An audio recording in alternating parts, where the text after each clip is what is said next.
জানেন কি কবে পড়েছে 2025-এর সরস্বতী পুজো? দেখে নিন দিনক্ষণ এবং শুভ তিথি।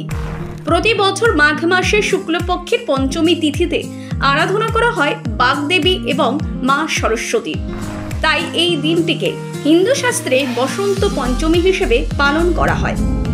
এই দিন স্কুল, কলেজ সহ বিভিন্ন শিক্ষা প্রতিষ্ঠানে মা সরস্বতীর আরাধনা করা হয় বলে সরস্বতী পুজো দিনটি ছাত্রছাত্রীদের কাছে যেন বিশেষভাবে গুরুত্বপূর্ণ। সকাল থেকে উপোস থেকে বাগদেবীর উদ্দেশ্যে অঞ্জলি দেন তারা।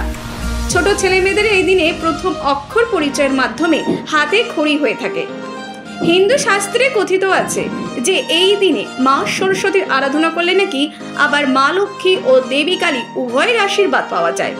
তাই এই দিন আমের মুকুল, বই, খাতা, দোয়াত, কলম আর বাদ্যযন্ত্র দিয়ে ভক্তি ভরে সরস্বতী পূজার মন্ত্র পাঠ করে পুষ্পাঞ্জলি দেওয়া হয়।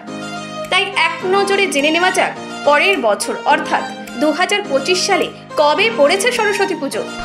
জানা গিয়েছে আগামী বছর সরস্বতী পুজো পড়েছে 2রা ফেব্রুয়ারি রবিবার। পঞ্জিকা অনুযায়ী 2025 সালে মাঘ মাসের শুক্লপক্ষের পঞ্চমী তিথি শুরু হচ্ছে ওই দিন সকাল 9:15 এবং এই তিথি শেষ হবে পরের দিন 3রা ফেব্রুয়ারি 2025-এর সকাল 6:50 তবে উদয় তিথি অনুযায়ী 2025 সালে বসন্ত পঞ্চমী তিথি পালন করা হবে 2রা ফেব্রুয়ারি। অন্যদিকে শাস্ত্র অনুযায়ী জানা গিয়েছে যেহেতু 2025 সালে বসন্ত পঞ্চমী তিথি পালন করা হবে আগামী 2রা ফেব্রুয়ারি, সেই অনুযায়ী সরস্বতী পুজোর শুভ মুহূর্ত পড়ছে সকাল 9:16 থেকে শুরু করে দুপুর 12:35 পর্যন্ত।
বিগ নিউজ, সবার আগে সবার সাথে।